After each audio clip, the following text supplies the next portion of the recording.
estábamos analizando esta situación, ¿no?, de la caída de todos los valores económicos.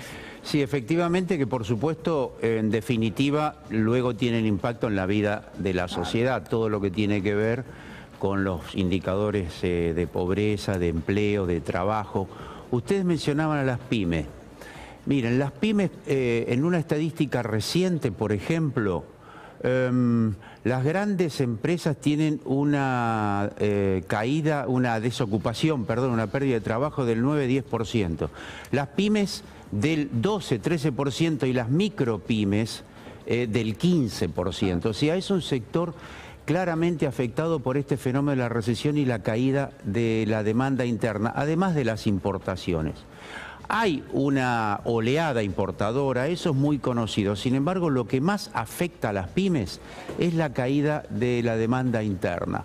Y eso está dado esencialmente por dos cuestiones, yo diría. Una, la caída del salario, sí, y otra, la caída de la jubilación. Ahora, hablamos de caída del salario, pero de todas maneras es como que al menos este gobierno ha tratado de incentivar eso. Mantuvo el ahora 12, amplió el ahora 18. Además, el precio transparente, que luego verdaderamente se demostró que no era transparente para nada y que no servía ese plan. Por ende, ahora otra vez las compras en cuotas sin interés con tarjeta de crédito. Sí, los precios... Aún así no... No, que los precios transparentes en realidad fueron un fiasco porque eliminaron la gran posibilidad que tienen muchos sectores sociales de clases medias bajas y de trabajadores de financiar, o sea, de poder seguir consumiendo sobre la base de financiar.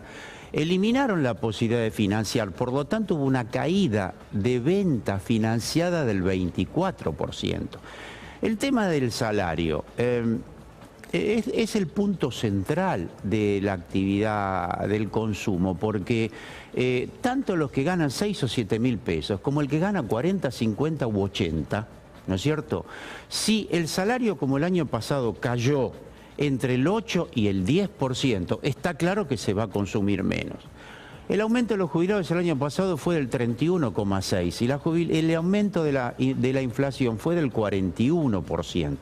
Los jubilados perdieron 8 a 10 puntos, o sea que es inevitable que haya una caída del consumo. Amén de la venida de productos importados, que ahí hay un problema muy serio para las pequeñas y medianas empresas, que son las generadoras de empleo principalmente. Se dice que las pequeñas y medianas empresas son las que fundamentan el 70% del empleo y del Producto Bruto Interno.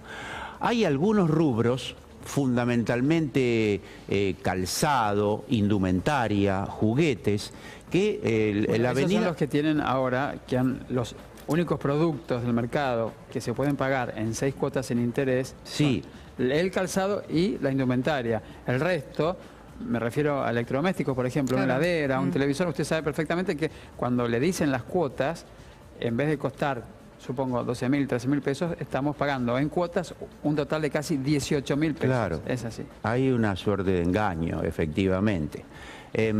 Pero el tema del importado, sacando algunos productos que no tienen nada que ver con el consumo, el importado está perjudicando muchísimo a esos rubros de la industria nacional. Pero reitero, lo principal es la caída del ingreso del sector trabajo, la caída del ingreso de los jubilados, y forma parte, en realidad, del modelo actual, el modelo económico actual. El otro gran tema que salió de alguna manera de la agenda, pero es un gran tema, es el de las tarifas. Sí. Porque ahí hay una extracción de riqueza y de ingreso de la gran mayoría de los consumidores, que son los ciudadanos del país, muy grande. El otro día el ministro Aranguren anunció el aumento del gas, 36% para los sectores de menor consumo.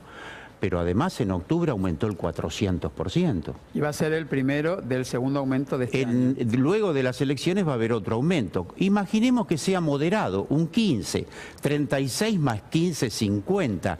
El año pasado 400%. Y están planteando que el techo salarial sea el 18%. En el sector privado vamos a imaginar que aumente el 20, 22%. Hay una pérdida de ingresos notable que, por otra parte, hay que decirlo sin eufemismo, alguien se la lleva, porque la riqueza no se esfuma, no desaparece, se transfiere de un sector a otro sector. Los aumentos de tarifas son un modo clavado de clarísimo de transferencia de ingresos. Todo lo que paga en materia de aumento de tarifas la industria y los consumidores domiciliarios van a parar a algún otro lado. Por ejemplo, las empresas proveedoras de servicios públicos todas superaron sus balances superavitarios, algunas eran deficitarias, otras ya eran superavitarias, tienen los balances presentados en la bolsa en el último trimestre del 2016 con grandes ganancias. Allí se planteaba esta cuestión de que estaba atrasada la tarifa. En realidad era una política de Estado. Claro que las tarifas eran baratas, no hay duda que eran baratas, pero eso era una política de Estado. Y si de alguna manera un nuevo gobierno quiere alterar la política, nunca puede hacerlo en la forma brutal que lo hace este gobierno, porque incluso hay un principio, yo diría, constitucional, un fallo de la Corte Suprema. Cuando estaba planteado el conflicto de tarifas, fue por agosto o septiembre del año pasado, el fallo plantea algunos principios que son inalienables, como el de progresividad, como el de accesibilidad a los servicios públicos.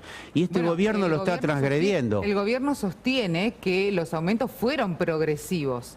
De hecho, el presidente Mauricio Macri se lo dijo en el almuerzo a Mirta Legrand cuando ella justamente le cuestiona esto de la suba de tarifas, y él le dice, bueno, no, pero fue progresivo, porque todavía estamos muy lejos de lo que deberíamos pagar, porque solamente llegamos hasta menos de la mitad ahora. Claro, esa es mi diferencia ideológica con el presidente y con este gobierno. Sí. Porque lo que importa es la ciudadanía, lo que importa es la vida de la sociedad, porque ¿qué es la economía? La economía es una ciencia social, es una ciencia al servicio de la sociedad, no es un tecnicismo. ¿Cómo puede haber progresividad si se aumentó el 1.500%, a las pymes les aumentaron el 500%? Decía, en el gas el 400% y ahora otro 36%. Eso no es progresividad. El presidente se refiere, efectivamente, a que hay, con respecto al costo del producto, hay un atraso, efectivamente, y esa es deliberadamente la política de Estado a favor de la sociedad. Es como en el precio del transporte, el Estado paga un plus salario a la sociedad, fundamentalmente a los sectores más modestos y humildes. Ahora, ese importe que de hecho no llegamos a pagar, ¿no es el que impide realizar las inversiones necesarias para el crecimiento del servicio? No, porque las empresas concesionarias tienen toda la posibilidad por el que el valor en precio del el precio del BTU en Boca de Pozo estaba en los niveles internacionales, y además había estímulos para las nuevas producciones, por ejemplo en materia de gas, estímulos quiere decir tarifas diferenciadas para que había lo que se llamaba el precio viejo y el precio nuevo. O sea, había una política de Estado, insisto, tendiente a que la mayoría de la sociedad, ustedes fíjense el tema del transporte.